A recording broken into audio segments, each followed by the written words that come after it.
My first memory is stained with red, a splatter across the cheap linoleum of our dinner table.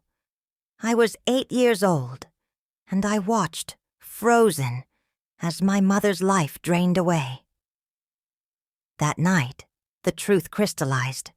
Real monsters don't hide under the bed. They sit across from you at dinner and share your last name. My name is Alara Hayes. At 74, my silver hair and steady hands are a contradiction to the turbulence of my youth. In the bustling coastal town of Seabrook, Oregon, people know me as the gentle florist who runs petal pushers. I have a ready smile, but if you look closely, my eyes hold a sea of ancient grief. These are the indelible marks of a life that began in destruction, a life I painstakingly managed to rebuild. Sharing this story now, in this public space, is terrifying, but it must be done. Knowing someone is listening after a lifetime of silence is the strength that moves me forward. Our cabin was remote, a mile down a rutted gravel lane that became impassable in the winter rains.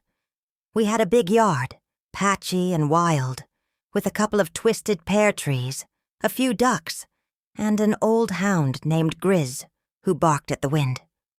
My father, Garrett, worked at the lumber mill, smelling of sawdust and sweat.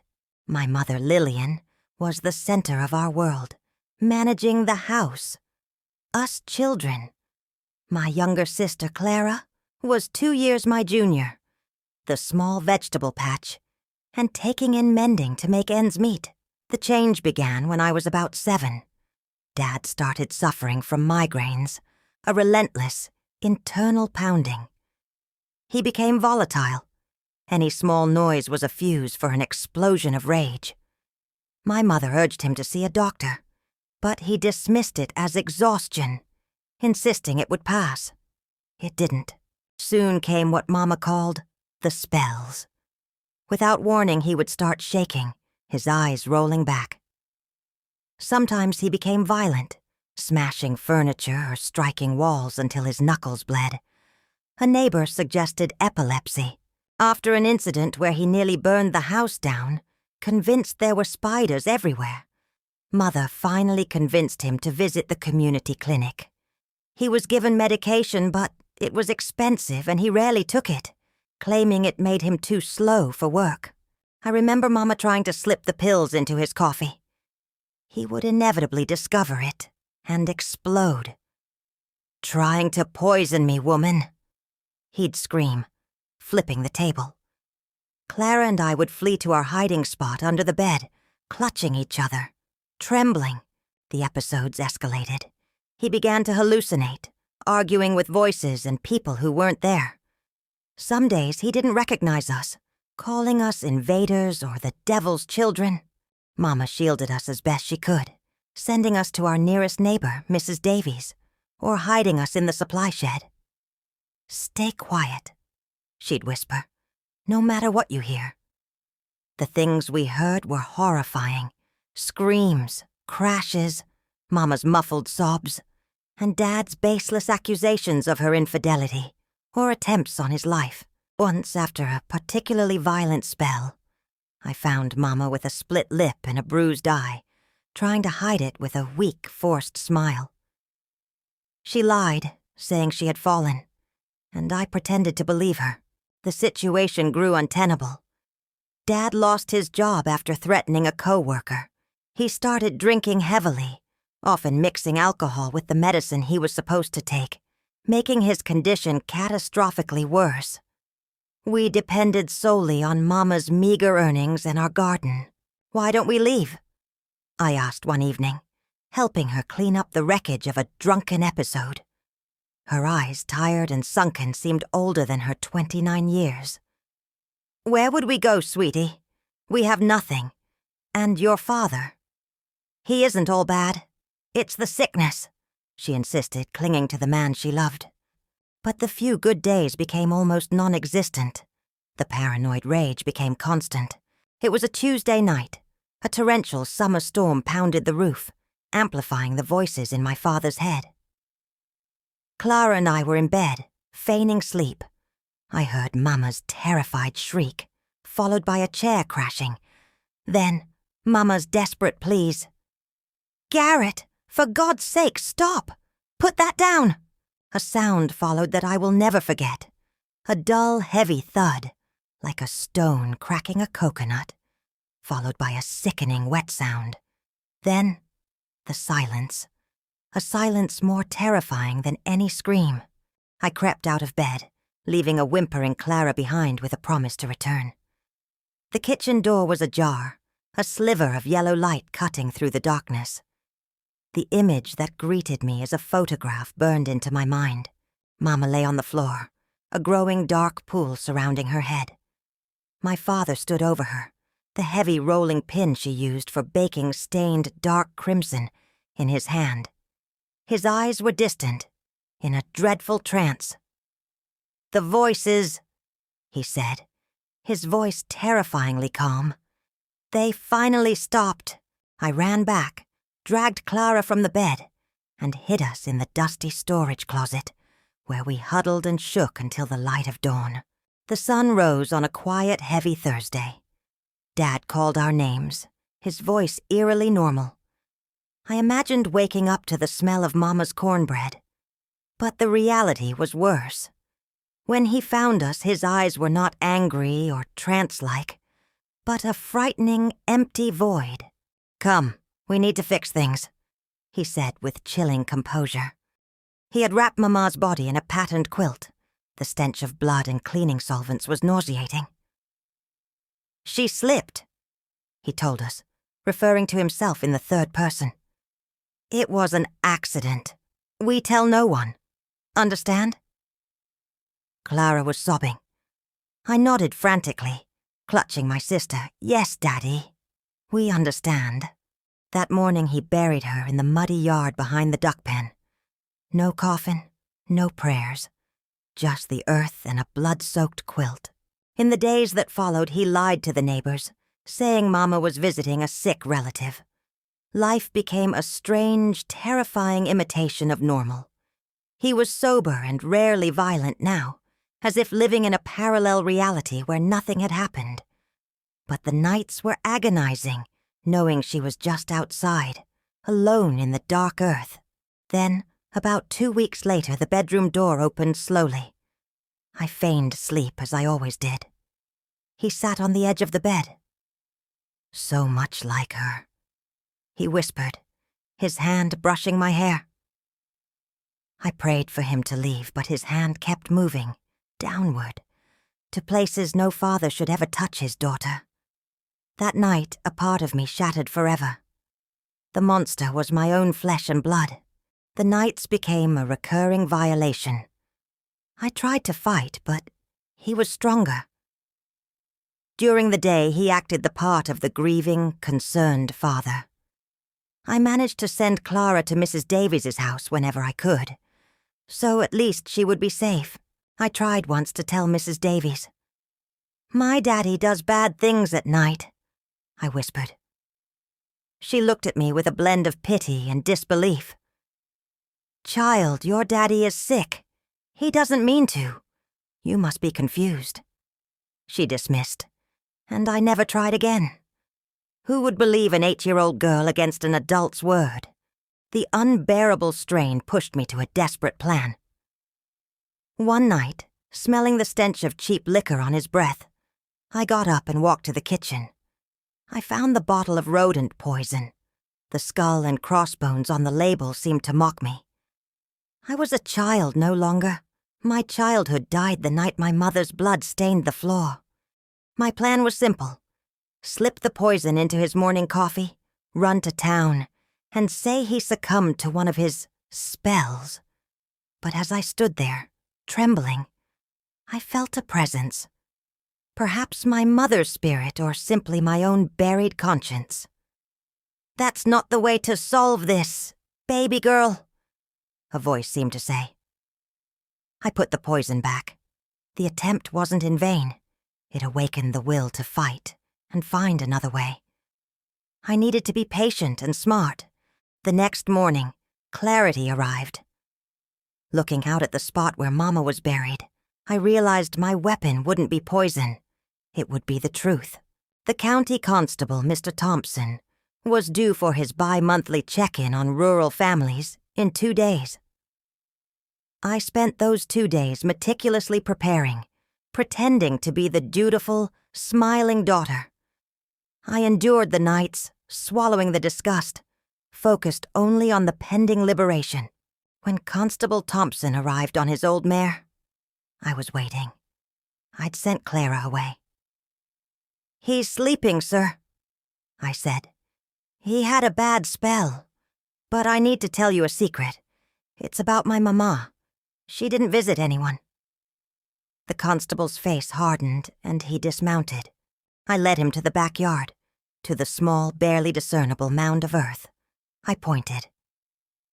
"My mama is here," I whispered, tears finally starting to fall. "Daddy killed her on a rainy night. I saw him hit her with the rolling pin. He buried her here in the quilt she loved. If you dig, you'll see." The constable was aghast. They dug, and they found her body. They identified her by the silver locket her grandmother had given her. My father woke, ran outside screaming that the voices made him do it, and was captured 3 days later, delirious and lost in the woods. He confessed to everything, including the darkest acts of the night. He never returned from prison. I later heard he died in a fight with other inmates. I felt only an immense void. Clara and I were sent to live with my father's estranged sister, Aunt Bess, in Portland, Oregon. She was a nurse, a modern, independent woman who drove a car and wore trousers.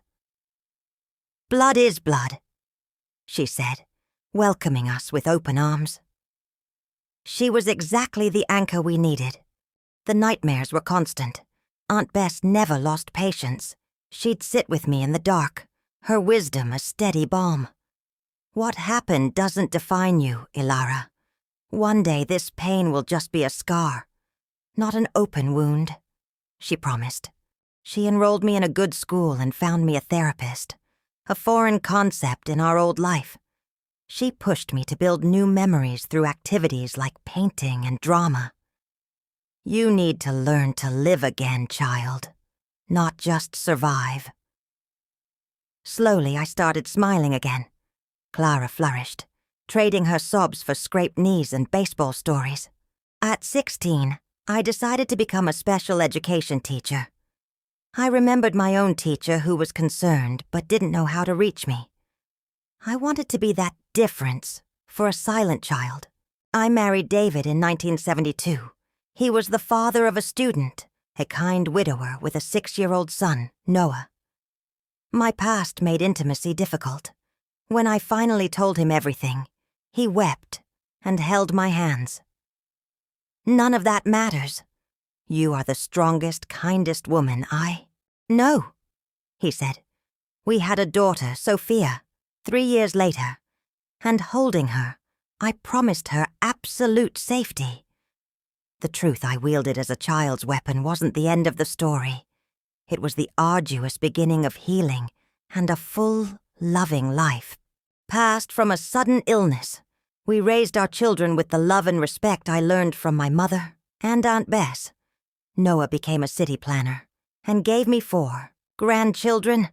Sophia followed my path and runs a non-profit school. Clara became a successful occupational therapist, always joking that she chose to help children because I protected her. Despite the happy life, the secret was a heavy burden. For decades, only David, Clara, and Aunt Bess knew the full horror. But the past has a way of catching up. At 52, I had my first collapse. A new student arrived in my 3rd grade class, a skinny boy with frightened eyes and telltale finger marks on his arm. The sight transported me back to the cabin, feeling my father's violating hands. I fainted. Waking up, I knew I could no longer pretend the frightened little girl wasn't a part of me.